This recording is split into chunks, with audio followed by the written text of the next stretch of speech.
3, 2, 1, go. I'm not going to edit any of this because I was trying to do Google Hangouts live using the trick that Amy does. I will be posting links. This is going to be a combo round. I did post my Stan Lee video. I worked on it all day Wednesday, so I posted it then, and that was going to be my submission for the SSS. This is basically SSSVEDA. Vlog every day in August, sponsored by Amy Schmidhauer's SavvySexySocial.com website. I just wanted to do something down and dirty on the live chat, and then my internet connection just dropped, so whenever this gets posted, it's going to get posted, so I apologize in advance for my ISP. And I already did my video for going to the live satellite thing. I'll post a link for that as well. Stan Lee was in Las Vegas live on Tuesday night. So I went to that and I took some footage of it. So people are looking at that right now and liking it, which is cool. I think I got almost like 30 hits on it already, which is not too bad for somebody like me when you do actually a Google search. Excuse me. When you do a Google search, it's actually 30 minutes. Sorry, I'm number 3 on the list of Google. I can't think tonight. I'm just totally miffed right now because of my internet connection. I was on such a roll and I was like, oh, you just lost your internet connection. Gee, thanks. So this is going to be down and dirty raw. I don't care right now. This is a good example of what to do, how to think on your feet when you're running a business or something. And what do you do? Just screw it. Just damn the torpedoes and let's just keep going.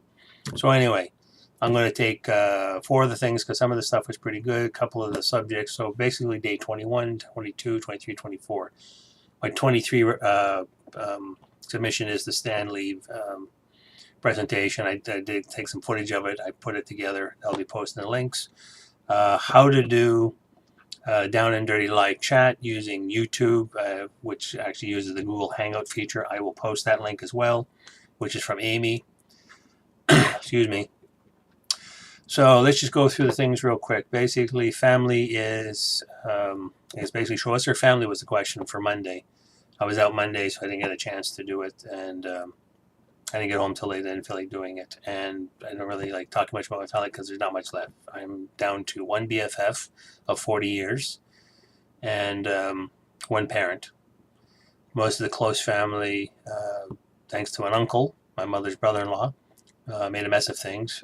That is a long-winded video in itself. I don't want to get into that because most people have dysfunctional families. I thought when I was a kid things were cool. Found out no, they weren't.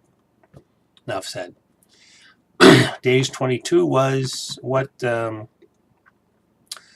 public figure do you follow on social media? I don't really follow any public figures other than we keep hearing on the news about, you know, the Trump Meister, the Orange Monkey south of the border of us. The only people I really follow is like YouTube celebrities like you know, Amy, some of the cosplay girls I follow, Jessica Negri, people like that, Felissa Day. But she's been quiet of late. She's also got her kid to take care of, but she's also right now doing the con circuit. She is coming to Toronto end of the month, but I don't really feel like spending 65 bucks Canadian. That's just for Saturday. If you buy the tickets on site, if you buy them online, you get them for a whole $60. This is one day. This is what bugs me. I remember when cons used to be 20 bucks. God, I got so many videos I could do right now. Yeah, I wanted to see her and Jessica Negri. I missed out on was it Meg Turney a couple of years ago, 2013, because she was supposed to be somewhere else and we didn't know where she was doing her signing, and we found out later actually the room we were in was the signing. It just being a guy, we were being guys for a moment. I know, it's over there. Let's go. It says like, no, the signing booth is actually in the other part of the building this year. Oh, and she might be there. It's like, wait a minute, why don't we go to the booth? And like, I didn't have. This is before Twitter was really, really big, and I only had a tablet. I wasn't online. So we ended up finding out where she was, and of course it was too late. They're already creating a new line for the new guest. And I was like, come on, guy, you know, if I let somebody in every time somebody said, you know, I missed out, and come on, guy, you know, it wouldn't work. So security was being a bitch. Yeah, so I just basically follow web celebs. I follow the guys like Jay's 2 Cents, Paul's Hardware, Kyle's Bitwit, so Linus, most of the tech guys, the more current tech guys, I follow those guys online mostly. Not too many else. I follow some of the computer suppliers, Seagate, Asus. I say Asus, some people say Asus. Again, that's another point of discussion of pronunciation of words. What else is there? And motivational quotes was yesterday's thing, but I did the Stan Lee thing instead. But I still want to post some links because I found I'm going to again post some links to videos. Mythbusters has a whole bunch of not motivational quotes, but really cool quotes like I ignore your something defective. I ignore your reality and substitute my own. Failure is an option. When in doubt, C4. So there's also some really cool Einstein quotes, things like about one day technology will get to the point will exceed us, and there's a picture of a bunch of girls, tweeting in a corner. Well, my favorite one I like to quote all the time is Bruce Lee. Stan Lee actually on the thing too. If you watch my video, again, everything will be posted. I'll be putting cards and whatever else in this video. If I get my internet connection, of course, is up now, 5 minutes later, so we're going to have to do this the regular way. But Stanley has some really good quotes. There's a really good spot if you go to that and go about partway through. Again, I will post the link and what time. Riza actually quotes something that Stanley wrote back in *68 about racism, why people are prejudicial, and what it doesn't really matter. It's a really cool quote. Actually, it's like a 5-minute speech almost, but it's like it still holds true today. And I wish south of the border would pay attention to stuff like this. But back to Master Lee and his famous quotes. My favorite one was, and I usually get it wrong, but it's from the beginning of Enter the Dragon, where he's teaching one of his students, and they do a quick little practice bar. And he's like, "Well, how did you feel?" And the kid goes like, and he goes like, "Don't think, no." And it says, don't, and the quote sort of goes like, "Don't think, no. It is like a finger pointing away to the moon. Do not concentrate on the finger, or you will miss on all that heavenly glory." That's a good quote. And also his quote on water. Actually, what I will post is, I was able to find a copy, and I will post a link to it on YouTube. It's a 1971 interview with Bruce Lee and an older well-known Canadian journalist called Pierre Burton. He was an author. He was well-known back in the day as a TV journalist. Really good stuff. And there's a really cool interview, black and white interview. So some of you kids, might not pay attention to it, but watch it because he has some really good things. And the one of the quotes, and a lot of people quote it, is like, the punchline is basically, be like water. Now, water can fit into any item. You put water into a glass, it becomes the glass. If you put it into a cup, it becomes the cup. You put it into a bottle, it becomes the bottle, etc. Now, water can be soft, water can crash, water can erode. Be like water, my friend. Again, that's not the exact same quote, but it's basically water flows, be fluid. What's one quote from a book I have on Chinese astrology? One of the lines about being a rabbit. And there's these little poems at the beginning of each chapter about each character of the Chinese zodiac. And one of them is about a rabbit. I subdue with my ability to conform. So that is like water. You adapt, you move in, that kind of thing. And today's secret question was, what makes you laugh?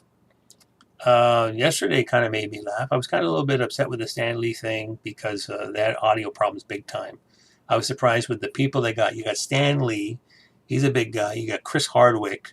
You figure he's got some pull. Get some half-decent people. As the comic book guy would say, worst audio ever. They had problems with the microphones. The sound was coming and going. So, but some of the stuff that Stan Lee would say, he's a funny guy to watch. He has sort of an odd sense of humor like me. Like, people would make compliments. You know why? Because I paid him to say that about me. That's why, oh, you're making comments about me? Well, don't let me interrupt you. Yeah, but I can't really think the last thing that really made... I haven't had a gut-wrenching laugh in like forever. I remember one time, it's an army joke.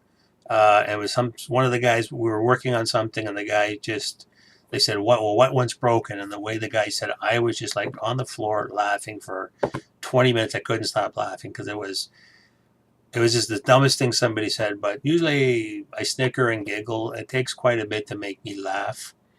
I've mentioned before my humor. I like dry wit things. I used to love George Carlin, George Wallace. He usually has observational humor or things like, people do stupid things. So I like watching people like that.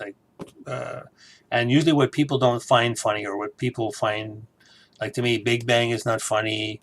I see when you watch some movies. I mean, sometimes I like watching movies and I just want to turn the brain off. But then it's like dick and fart jokes, or it seems when you watch female comedy, they go past that and it's vagina and shit jokes. Like Bridesmaid. I should have walked out of Bridesmaid, but if you ever saw Bridesmaids, and when they're trying on their dresses, they shouldn't have ate that South American food. And of course, I went through them, and they got the runs, and everybody's ruining their dresses, jumping in the sink, and the other girl runs in the middle of the road, squats down. You don't see her doing it, but she shits in the middle of the road. And I'm like, this is not funny. Somebody saying something funny, like I said, about horrible bosses one time. Funniest line was when Jason Bateman was in the cop shop, and the cop said, "We got you for speeding. What were you doing?" "I was drag racing." "In a Prius?" "Well, I don't win much." Like that kind of stuff. Or I don't like watching too much either. It seems dated, but old Marx Brothers, like Groucho Marx, always had really good one-liners. Like what's another famous one from him? Oh yeah, I think it was I don't know, it was Horse Feathers, but it's the one where basically he's in charge of the government called Fredonia. It's this country they have, and they're going to go to war, and they're having their council meeting, and somebody brings in this document. "Here, sir, you have to read this very important document." "Oh, this is a fine thing. I can read this." "Oh, this makes perfect sense. Even a 4-year-old can understand. Just go outside and give me a 4-year-old. I can't make heads or tails of this thing." So things like that. Hanging out with my buddies make me laugh. When we used to be the three of us, like I said, I have a missing BFF, but when it was the three of us, that was not a motivational quote, but that was his take on the three of us. If you had the way we were all born in the same year, and excuse me.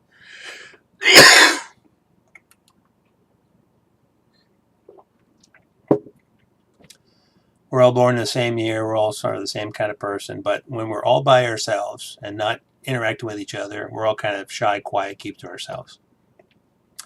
And then he would say, well, you put two of us together, any two of the three, then things get a little nutty. And you put the three of us together, well, then, not all hell breaks loose. But, we sort of kibitz and get funny and that kind of thing.